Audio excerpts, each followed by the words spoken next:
외부로부터 내부 시스템으로 침투가 가능한 그런 여러 문제점 등을 보고 제가 생각한 것보다는 상당히 부족한 수준이었구나 하고 좀 놀랐으며 선거 시스템에 공격이 되면 사회 혼란을 초래할 수 있겠구나 하고 부정선거에 대해서는 제가 말씀드리지 않겠습니다. 그것은 저희들이 본 부분이 아니기 때문에 과거 여러 차례 선거소송 재검표에서 정규 투표지가 아닌 가짜 투표지가 발견된 적은 없었죠? 제가 보고받기에는 없는 것으로 알고 있습니다. 정부에서 상당한 돈을 지원해서 저희 선거 서버를 개선하였습니다. 그런 상황에서 22대 국선이 치러졌기 때문에 부정선거 주장이 지금 계속 이루어진다는 것에 대해서는 굉장히 좀 안타깝게 생각합니다. 네. 자, 이렇게 뭔가 좀 달라요. 그러니까 해킹 가능성을 놓고도 약간 다른 얘기. 그다음에 이제 가짜 투표지의 존재 가능성에 대한 또 약간 다른 얘기. 그러나 실제 이제 부정선거가 있었는가, 증거가 있었는가 이 부분에 대해서는 또 양쪽 다 그런 거는 없었는데 또 약간 이렇게 결론이 났어요. 그리고요, 어제는 중국 얘기도 나와요. 선거와 관련된 중국 얘기도 나오는데 요 얘기도 좀 들어보겠습니다. 시진핑이 트럼프를 만났을 때 대한민국을 중국의 속방처럼 표현을 한 적이 있습니다. 그 아시죠? 판비치에서 미중 정상회담을 할 때 그런 말이 있었다고 하는 보도는 본 기억이 있습니다. 그런 정도의 중국이라면 한국에 대해서도 얼마든지 선거 개입을 위한 시도는 있을 수 있다 생각하시죠? 그 가정을 전제로 외교에 영향을 미치기 때문에 예, 답변하지 알겠습니다. 않겠습니다. 답변하지 않겠습니다. 신원식 안 보셨죠? 그러네요.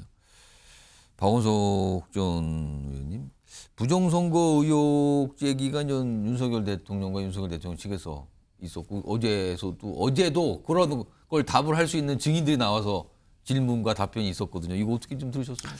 저는 지금 그 헌재에서 진행되는 탄핵 심판에 그 대통령과 대통령 대리인 측이 보이는 가장 황당한 주장이 저거라고 생각합니다. 설령 100번 양보해서 부정선거 관련된 의혹이 얼마간 사실이라고 하더라도 그걸 규명하기 위해서 계엄을 선포하고 계엄군을 선관위에 보내는 게 맞습니까? 아니 대통령이 수사 지휘를 해서 수사를 할 수도 있고 그리고 이미 부정선거 관련된 수많은 고소고발 사건에 수사 재판이 있었는데 단 한 건도 그게 사실로 증명된 게 없습니다.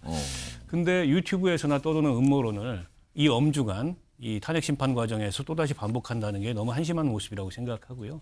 어제 국정원 3차장이 나와서 했던 얘기도 전산망의 일반적인 안정성을 점검하기 위해서 이 해킹 가능성 등등을 통한 이런 보안 점검을 했는데 일반적으로 전산망이 완벽하지 않다. 이런저런 결함이 있다라는 지적을 했을 뿐이지 그 전산망이 부정선거에 활용돼서 부정선거의 증거가 있다고 얘기한 바가 없다. 국정원은 이 주장을 한 거거든요. 그럼에도 불구하고 마치 이 국정원이 했던 그 보안 점검을 호도해가지고 선관위의 그 부정선거의 결정적인 근거로 이 선관위 시스템이 취약하다는 거를 자꾸 얘기하는데 그게 이제 전혀 사실이 아니라는 걸 어제 질의응답 과정에서 그 밝혀졌다고 생각하고요. 더 황당한 거는 여기 이제 중국 개입설을 아무런 근거도 없이 저렇게 이제 주장하는 건데 저는 신원식 실장이 신중하게 답을 굉장히 잘했다고 생각합니다. 사실적인 근거가 전혀 없는 그런 가정의 근거에서 이 답변을 한다는 것 자체가 우리 외교에 치명적인 영향을 미칠 수 있는데 다른 사람도 아닌 대통령이 근거도 없는 저런 주장을 하고 있다는 게 너무 기막힌 일이 아닐 수가 없습니다. 정광조 대변인은 저 부정선거 의혹 제기 그리고 어제 이거에 대한 약간의 저 다른 진술들이 나온 거예요. 이거 어떻게 좀 보십니까? 저는 모처럼 박 의원님과 의견이 같습니다. 왜냐하면 부정선거를 주장하는 사람들은 이번이 어쩌면 천재 일우의 기회였습니다. 본인들이 주장하는 그 부정선거가 이런 근거가 있기 때문에 이것에 대해서 전 국민에게 정말 그 생방송 되다시피 하는 거 아닙니까?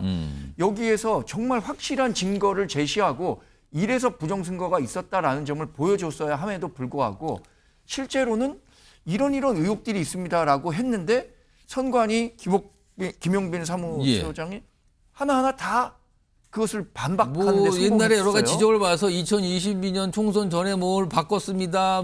수정을 했습니다. 이런 얘기네요. 김용빈 선관위 사무총장 같은 경우에는 윤석열 대통령의 대학 동기 친구고요.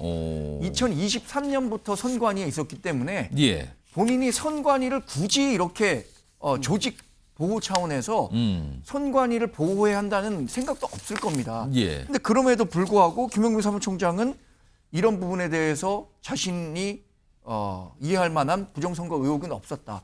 예를 들어서 전가의 보도처럼 나오는 형사기억종이 예. 이런 것들도 대법원에서 이미 실제로 판사들이 일일이 다 판단했다는 거 아닙니까? 이게 유효한 것이 아닌 것인지. 예. 이런 것들을 종합해 봤을 때는 어제 사실상 부정선거와 관련한 음모론을 주장했던 분들은 대단히 실망스러운 헌법재판 결과였다라고 보지 않을까 생각합니다. 정광희 대변인 혹시요 이 선거 부정 의혹과 관련해서 중국 개입설 주장하시는 분들의 얘기 좀 들어보셨어요? 제가 그 정치인이 돼서 제일 경계하는 게 음모론인데요. 예. 만약에 중국이 여러 가지 뭐 여론전이나 언론을 활용한다든가 다른 나라의 선거에 개입하려고 하는 의도가 있다는 것은 뭐 전 세계 여러 국가에서 예. 알고 있는 사실입니다. 그런데 지금처럼 해커나 어떤 전산 조작을 통해서 예. 중국이 그 해당 국가의 선거에 개입하려고 했다면 예. 그게 만약에 발각됐을 때의 파장을 어떻게 감당할 수 있을까요? 저는 그런 음모론에는 동의하지 않습니다.